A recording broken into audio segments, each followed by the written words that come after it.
Hey everyone. Actually, both Fabrice, the next speaker, and I are in a really tough position today. We're standing between you and the lunch. So guys, let's go gather our strength. I got some really great insights how you can achieve exponential growth for your products through user advocacy. It's actually plenty of great ideas to reflect over lunch. So let's dive right in. Before we begin, let me very quickly introduce myself. My name is Asya, and now I lead product-led growth at Wise, where I consistently bring over 70% of new users each month. Before that, I was a head of product at Yandex, one of the largest and most successful tech companies in Eastern Europe. During my time there, I built 3 tech startups from ground zero to scaling stage. But enough about me. Why we even speak about growth today? As product managers, growth stands at the core of everything we do. No matter what part of the product we own, we constantly get asked the question, how this would drive growth. Most importantly, our promotions are closely tied to our ability to bring significant impacts to our companies. So my goal today is to share with you some best practices that would just make your journey a bit easier and maybe even help you to score your next promotion. So, what is our plan today? First, I explain why user advocacy is one of the most important drivers for your company's success. Then I show you that it's actually a fantastic investment, both simple to build and highly rewarding. And finally, I will show you that it's a really powerful tool, and even if you're very limited on resources, you still are able to achieve exponential growth through leveraging referrals. Okay, first things first, why user advocacy is so important. Nowadays, we see so many examples of companies with fantastic products that still fail. Let's look at Snapchat.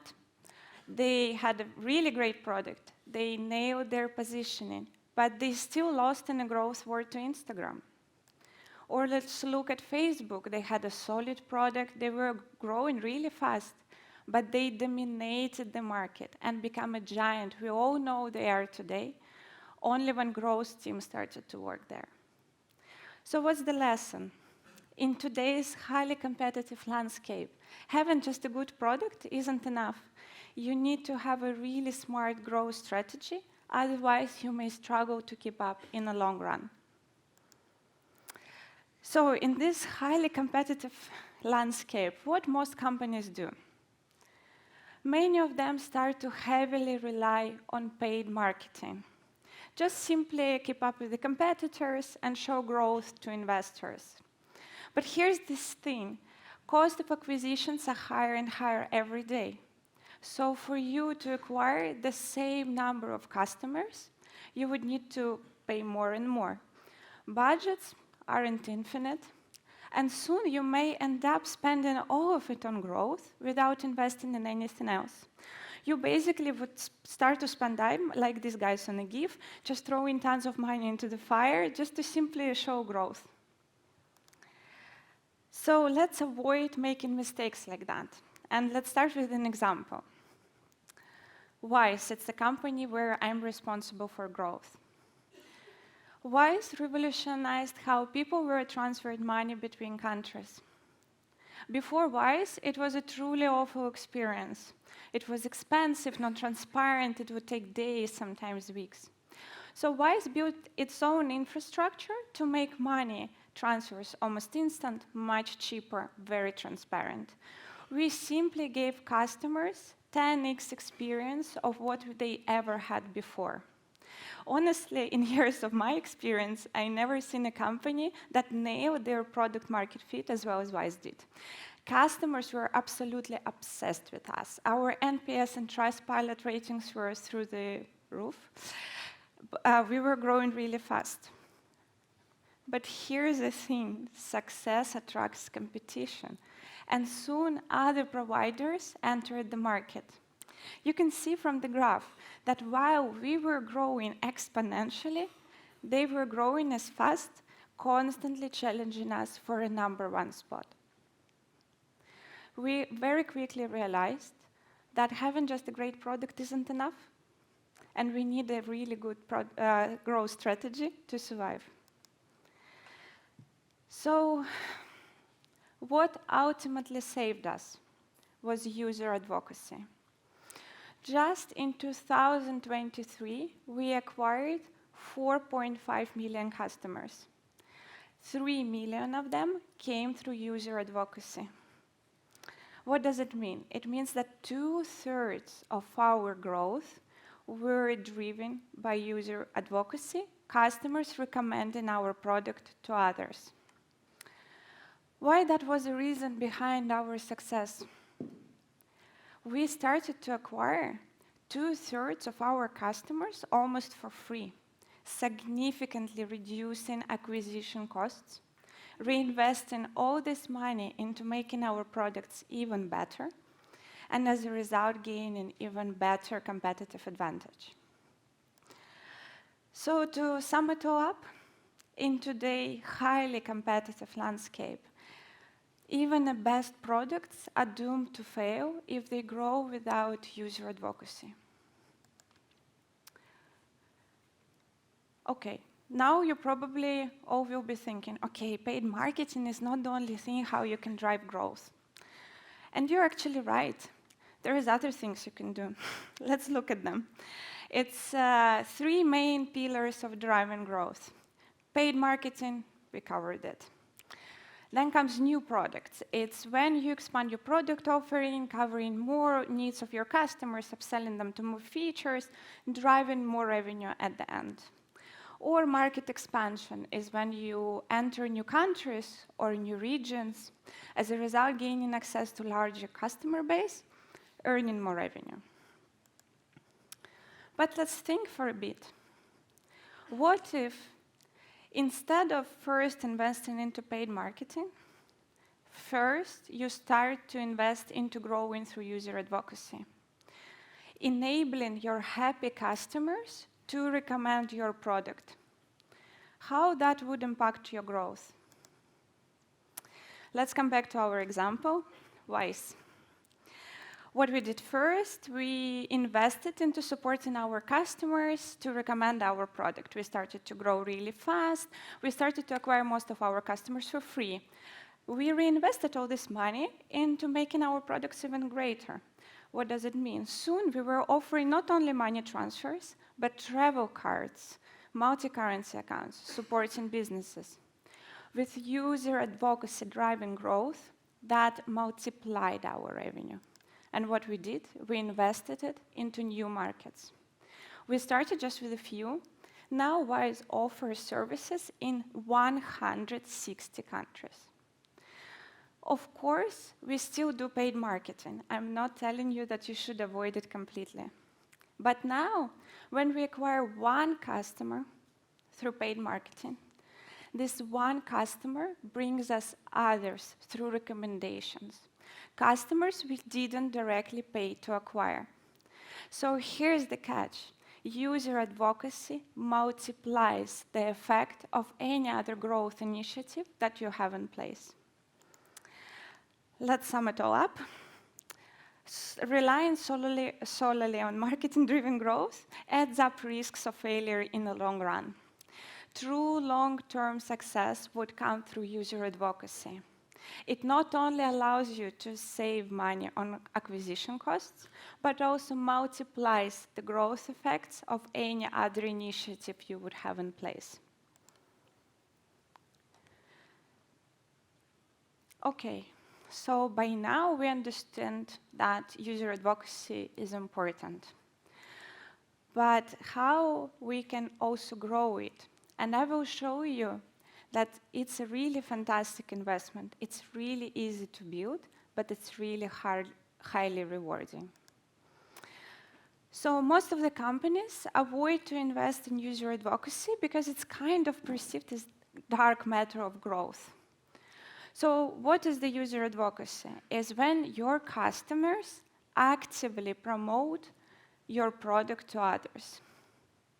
And I kind of get it. It sounds like a pure nightmare of a product manager, how you would control it or measure it or grow it. But here's the key. To grow through user advocacy, you need to enable your customers to recommend your product to others through simple in-product mechanics. And luckily for all of you, it's only 3 of them. It's organic recommendations, network effects, and incentivized referrals.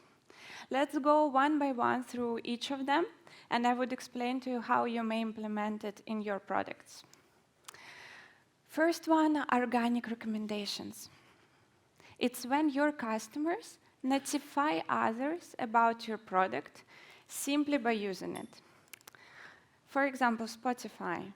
It's when your friend starts to share a song with you in DMs or in socials, you became aware that Spotify exists and that your friend uses it to listen to music. Another example, Wise. If you send money to someone who is not on Wise, we would notify this person that they received money via Wise, how much money they were able to save with us, and what are the benefits of our product.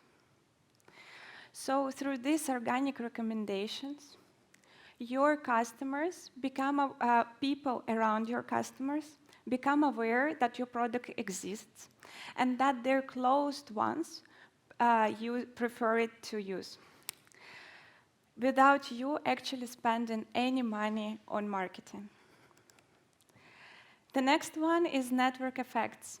It's when your customers benefit from having others inside the product. Very simple example, social media, the more people are there, the more beneficial it for everyone. But let's look at PayPal. It's when you get PayPal because people you're transacting with are also using PayPal. As a result, being there makes transacting with each other just much easier. Or Monzo Revolut, it's European neobanks. They have this feature called split the bill. It's when you go to the restaurant, you pay the bill, and then you split it in the app with your friends, and it's much easier for them to pay back to you. So as a result of these features, customers actually benefit from having others inside the product as well, so they're much more likely to recommend it. And the last but not the least is incentivized recommendations, very widely known as referrals. It's when you actively incentivize your customers to recommend your product. Incentive could be discounts, cash, special offers. The key here is to find the right incentive that would motivate your customers to recommend your product. So it's simple as that. To grow through user advocacy, you need to implement these 3 in-product mechanics. It's just 3 simple features, and you already start to acquire most of your customers for free, ensuring long-term success for your companies. But I know that by now, at least half of you are probably confused. So let's go together through an example so we can see how we can implement it in real life all together. I know it's really hard, but let's imagine that you all are not Spotify users. Let's imagine your friends start to share songs with you in his DMs, in your socials, really maybe a bit of an annoying friend. But let's see, organic recommendation happened here. You like the taste in music, you decide, okay, I will join Spotify. Both of you start to experience network effects together, following each other playlists, adding each other songs. At this moment, we incentivize you to invite more friends. You already enjoy network effects using the product together, so you think, oh, okay, having even more friends would be beneficial. So you invite others. All of your friends start to share songs on socials. More of their friends join. The growth multiplies. all of you start to enjoy much stronger network effects together, creating a community inside the product. At this point, what we do, we again incentivize you to recommend it. And since you all already enjoyed the product together, of course you invite others, and growth multiplies. So building user advocacy is that simple. It's easy to implement, just 3 features, but think how much benefits it would bring to you. Okay, I know that we're all product managers, probably with very limited resources. And this is why user advocacy is so powerful. Instead of investing in all 3 features at once, you can use just one, the easiest one to implement, start to grow with it, and then have more resources to invest in others. And what I propose to you is to start with referrals. So let's come back to our example. What we can see here, that every time we incentivize customers to recommend, the growth multiplies. Let's quickly go through the example to understand why this is actually happening. Imagine you have John. John really loves your product. You incentivize him to refer, and obviously he loves his product, he refers, and he receives a reward for doing that. He feels so appreciated that you rewarded him for this experience, and he's much more likely to invite again. John's friends receive a discount to try your product out. They love the product, they love to try it out for free. They love the whole recommendation experience. And they're, of course, much more likely to recommend it again. Your growth multiplies. So just by incentivizing John, you get 5 of his friends. 5 of his friends give you 25. It sounds too good to be true, right? Let's look at a real-life example, Dropbox, company that you all know. They built a very simple referral program where they receive some free space for their recommendations. New customers also receive the free space. Soon, 60% of Dropbox signups were coming through this simple referral program. In 15 months, they grew to 4 million customers. It probably took them to build it, I don't know, a week or 2. But this simple referral program was the reason behind their success. So user advocacy is a really powerful tool. And even if you don't have all the resources in place, you can start simple and just choose the easiest one to implement. And you already can put your company on a path to growth. So let's quickly sum it all up. User advocacy is really important for your company long-term success. It allows you to significantly reduce acquisition costs and multiply growth effects of all other initiatives you have in place. To do that, you just need to implement 3 simple mechanics, and that's it. And you already see so many benefits. And last but not the least, if you don't have resources in place, prioritize referrals, and you're already putting your company on a path to long-term success. That's it. Thank you so much for your time.